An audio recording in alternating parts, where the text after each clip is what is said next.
वाराणसी। अगर तुम यहाँ पे गए हो तो तुम्हें पता ही होगा कि यहाँ का माहौल कितना खुशनुमा और कितना पॉजिटिव वाइब्स वाला है। लेकिन इसी खूबसूरत जगह के बीच में एक होटल ऐसा भी है जो कि हॉन्टेड है। ये होटल सालों से बंद पड़ा हुआ है, लेकिन यहाँ पे 3 लड़कियाँ जो कि दोस्त थी वो यहीं पे एक रात रुकती है। मैं तुमको इन तीनों के नाम बता देता हूँ। ईसा, प्रिया और मीरा।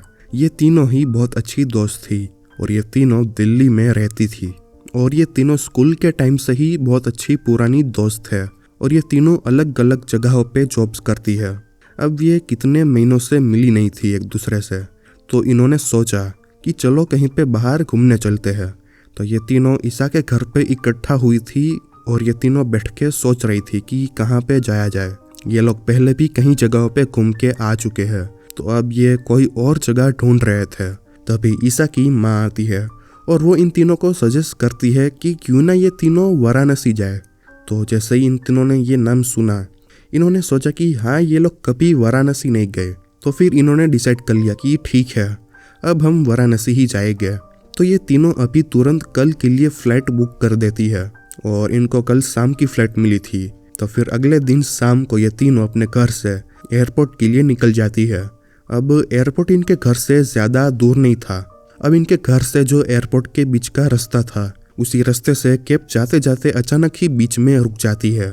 जैसा ही इन तीनों ने बाहर देखा तो इन्हें दिखा कि बाहर एक पुलिस कार का एक्सीडेंट हो रखा है। लेकिन इनकी फ़्लाइट को देर हो रही थी, तो इन्होंने कैब ड्राइवर से कहा कि जल्दी से यहाँ से जैसे तैसे करके गाड़ी निकाल लो। तो ड्राइवर ने भीड़ के बीच में से गाड़ी जैसे तैसे निकाल ली और इनको एयरपोर्ट पे पहुँचा दिया। और फिर ये तीनों फ्लाइट में बैठते हैं और सीधा पहुंच जाते हैं वाराणसी। और ये एयरपोर्ट से बाहर निकलती है। इन्होंने सच में ये चीज़ महसूस की जैसा ईसा की माँ ने कहा था। यहाँ का माहौल एकदम खुशनुमा है। यह जगह पूरी खूबसूरत है। हर तरफ बस लोग ही लोग थे जो कि यहाँ पे घूमने आए थे। हर तरफ बस मंदिर के घंटियों की आवाज़ आ रही थी। अब वहीं पे एक टैक्सी थी, तो ये तीनों उसी टैक्सी में बैठते हैं और वो टैक्सी वाले को कहती है कि हमें अभी किसी होटल में रुकना है, तो आप यहाँ के किसी अच्छे होटल के पास हमें ले जाइए। तो टैक्सी वाला इन्हें जो होटल वाला सारा एरिया था वहाँ पे ले जाता है और हर तरफ बस होटल्स ही थी।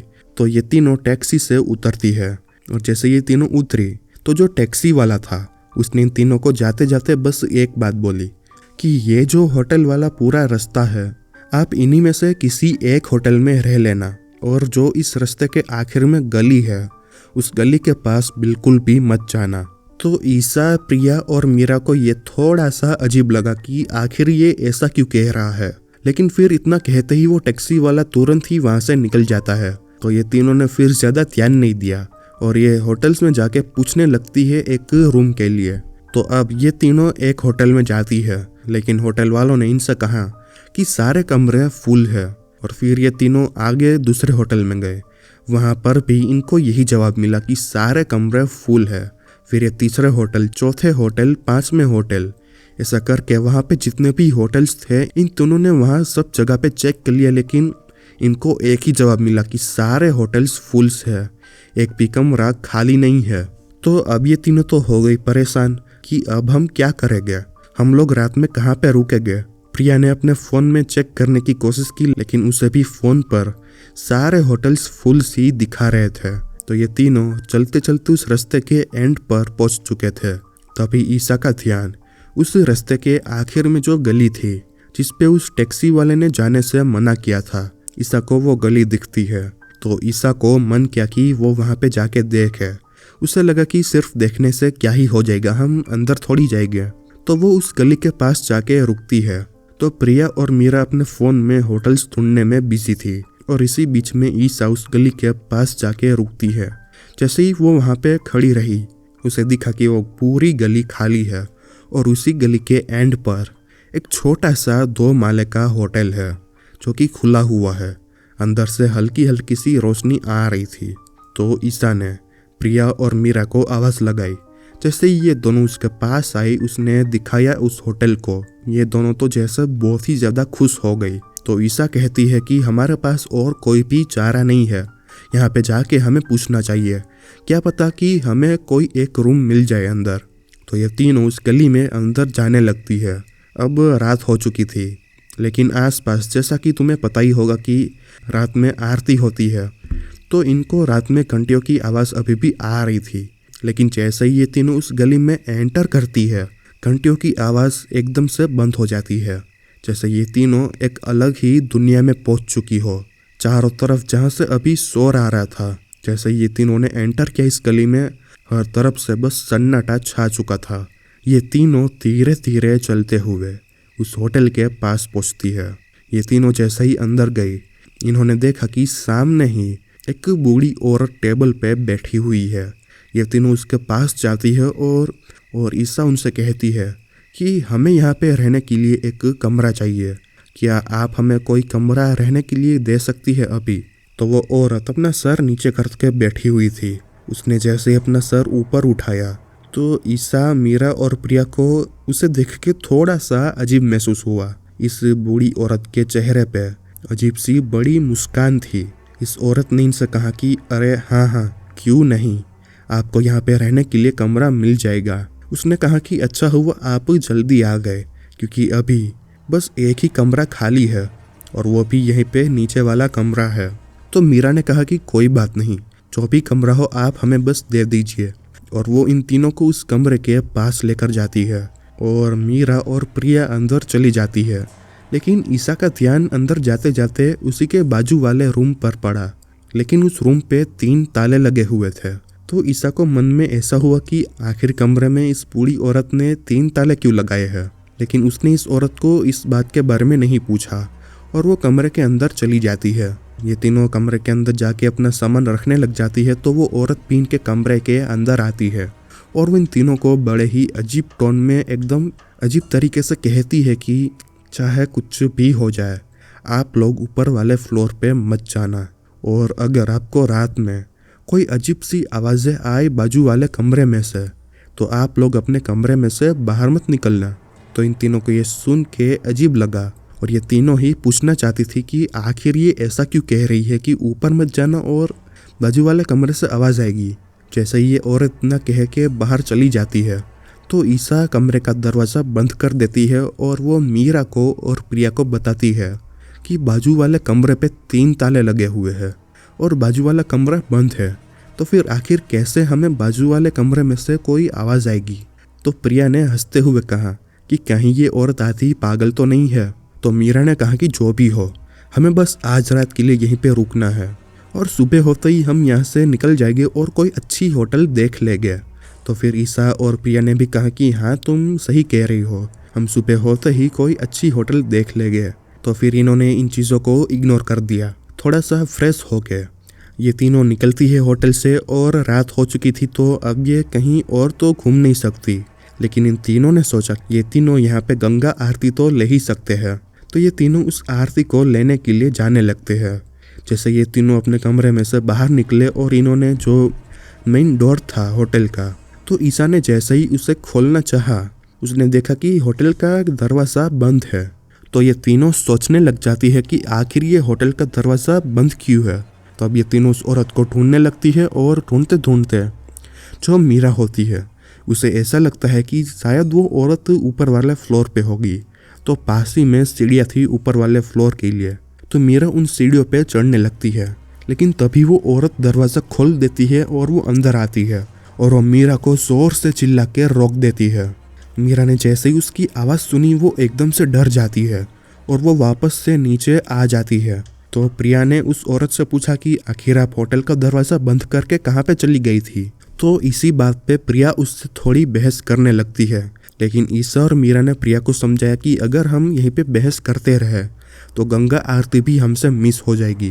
तो इन तीनों ने इस बात को यहीं पे छोड़ दिया और ये तीनों बाहर चली जाती है।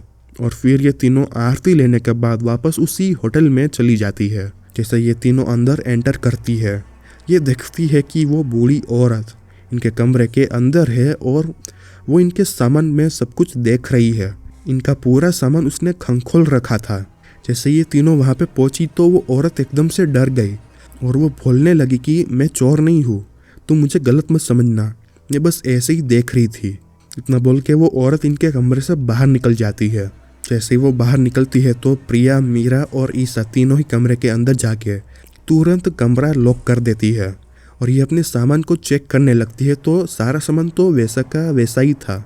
तो ईसा ने कहा कि कल सुबह तक हमें ध्यान रखना पड़ेगा, दरवाज़ा लॉक रखना चाहे कुछ भी हो जाए। और इतना बोल के ये लोग अपना सामान वापस से ठीक से रखते हैं और फिर ये तीनों थक चुकी थी तो ये तीनों सो जाती है। अब जैसे जैसे रात बीतती है ये तीनों गहरी नींद में सो रही थी। तभी प्रिया को एक अजीब सी आवाज़ सुनाई देती है। जैसे ही वो उठती है तो उसे सुनाई देता है कि ये जो आवाज़ है ये बाजू वाले कमरे में से आ रही है। बाजू वाले कमरे में से कोई ज़ोर ज़ोर से बातें कर रहा था। तो प्रिया बाहर निकलती है और वो उसी कमरे के पास जाती है।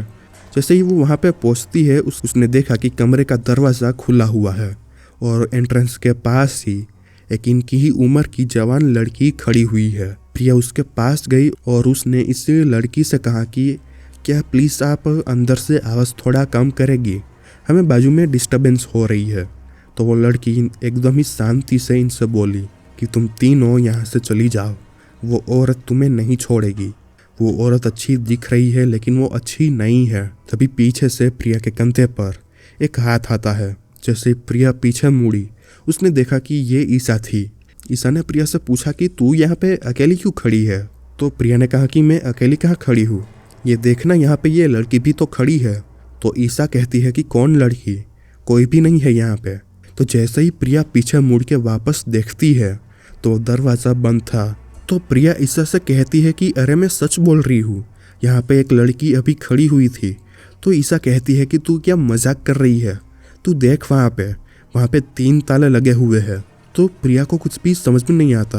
प्रिया ने ईसा से पूछा कि तू यहाँ पे क्या कर रही है। तो ईसा ने प्रिया से कहा कि मैं वॉशरूम जा रही थी तो मैंने यहाँ पे तुझे अकेले बात करते हुए देखा। तो प्रिया ईसा से कहती है कि हाँ चलो मुझे भी वॉशरूम आना है। तो ये दोनों वॉशरूम में जाती है और फिर फ्रेश होने के बाद जैसे ही ये दोनों बाहर आती है इन्होंने देखा कि मीरा सीढ़ियों से ऊपर वाले फ्लोर पे जा रही थी। तो इन्होंने मीरा को आवाज़ लगाई। जैसे ही मीरा ने इनकी ओर देखा तो वो चौंक गई और वो इनसे पूछने लगी कि तुम दोनों यहाँ पे हो। तो ईसा और प्रिया बोले कि हाँ हम तो यहीं पे है, तुम ऐसे क्यों पूछ रही हो। तो मीरा ने कहा कि अभी अभी तुम दोनों ऊपर जा रही थी और मैं भी तुम्हारे पीछे पीछे ऊपर आने ही लगी थी कि तभी, और अभी तुम दोनों ने ही मुझे वापस पीछे से बुलाया। तभी इन तीनों को ऊपर से कुछ आवाज़ें आती है। तो ये तीनों ऊपर फ्लोर पे सीढ़ियों से चढ़ती है। जैसे ये तीनों ऊपर पहुंची इन्होंने देखा कि ऊपर कुछ कमरे हैं जिनके दरवाजे खुले हुए हैं और पूरे फ्लोर पे बस लाशें बिछी हुई है, लाशों के ढेर पड़े हुए हैं। और इस फ्लोर के एक कमरे में से उसी बूढ़ी औरत की हंसने की आवाज़ें आ रही थी। ये तीनों ये मंजर देख के एकदम डर जाती है। जल्दी से ये तीनों नीचे उतरती है, अपना सामान लेती है और जल्दी से ये उस होटल में से निकल जाती है। तीनों की तीनों बहुत ही ज़्यादा डरी हुई थी और ये तीनों बस उस होटल से दूर भागे जा रही थी। प्रिया, मीरा और ईसा एकदम काँप रही थी और ये तीनों बस अब ये सोच रही थी अब ये इतनी रात को कहाँ पे रुकेगी, अब कौन से होटल में इनको रूम मिलेगा। तब ये देखती है कि सामने एक चीता चल रही थी और उसी से थोड़ा दूर एक पुलिस वाला खड़ा हुआ था। तो ये तीनों उसके पास जाती है और उसे बुलाती है। तो जैसे ही इस पुलिस वाले ने इनकी ओर देखा इन तीनों ने देखा कि उसकी आंखों में आंसू थे। पुलिस वाले ने इनको देख के अपने आंसू पोंछ लिए और पूछा इनसे कि क्या हुआ, आप इतना डरी हुई क्यों है। तो इन तीनों ने उस पुलिस वाले को बताया कि हमें कहीं पे भी होटल में रहने के लिए कमरा नहीं मिल रहा है। तो उस पुलिस वाले ने कहा कि यहीं पे पास ही में मेरे एक पुराने दोस्त की होटल है, आप तीनों वहाँ पे चली जाइए और वहाँ पे जाके उसको मेरा नाम बता देना, तो वो आपको एक खाली कमरा आज के लिए दे ही देगा। तो ये तीनों उस होटल में चली जाती है जो उस पुलिस वाले ने बताई थी। वहाँ पे जाके होटल वाले को इन तीनों ने उस पुलिस वाले का नाम बताया। तो होटल वाले ने इनसे कहा कि एक कमरा कल के लिए बुक है लेकिन आज रात के लिए वो कमरा खाली है, तो आप आज रात के लिए उस कमरे में रुक सकती है। तीनों पूरी रात उसी कमरे में रुकते हैं और सुबह होते ही ये तीनों यहाँ से निकल जाते हैं और ये तीनों वापस घर जाने लगते हैं। वापस जाते जाते ईसा ने होटल वाले से पूछा उस पुरानी होटल के बारे में। तो उस होटल वाले ने कहा कि वो पुरानी होटल वो तो कितने सालों पहले ही बंद हो चुकी है। ये सुन के इन तीनों के होश उड़ गए। तो फिर तीनों अंदर कैसे रह रही थी, आखिर वो बूढ़ी औरत कौन थी। होटल वाले ने बताया कि कुछ सालों पहले उस होटल को एक बूढ़ी औरत चलाती थी और कहा जाता है कि वहाँ पे जो भी रुकता था वो बूढ़ी औरत उसे मार के उसके पास जो भी चीज़ें होती थी वो उसे चोरी कर लेती थी और उसकी लाश को वो होटल के ऊपर वाले फ्लोर पे छुपा देती थी। लेकिन एक दिन उसका ये सच सबको पता चल गया और पुलिस वालों ने वो होटल बंद कर दिया और वो औरत वो कहाँ गई ये किसी को भी नहीं पता। ये तीनों ये सुन के एकदम शॉक थी। ये वापस अपने घर निकलने के लिए जल्दी से एयरपोर्ट पहुंच जाती है और जैसा ये तीनों फ्लाइट में बैठती है इनके दिल को थोड़ा सा सुकून मिला। और जो प्रिया और मीरा थी ये पीछे वाली सीट पे बैठी हुई थी और ईसा इनके आगे वाली सीट पे और ईसा के बाजू में एक औरत बैठी हुई थी जो कि रो रही थी। तो ईसा ने उनसे पूछा कि क्या हुआ। तो उस औरत ने बताया कि मेरा बेटा एक पुलिस ऑफिसर था जो कि कल एक एक्सीडेंट में गुजर गया। तभी ईसा को याद आता है कि जब ये तीनों कल आ रही थी तो जो पुलिस कार का एक्सीडेंट हुआ था शायद उसमें इन्हीं का बेटा था। तो ईसा ने पूछा क्या मैं उनकी फ़ोटो देख सकती हूँ। तो उस औरत ने अपने फ़ोन में से अपने बेटे की फ़ोटो ईसा को दिखाई।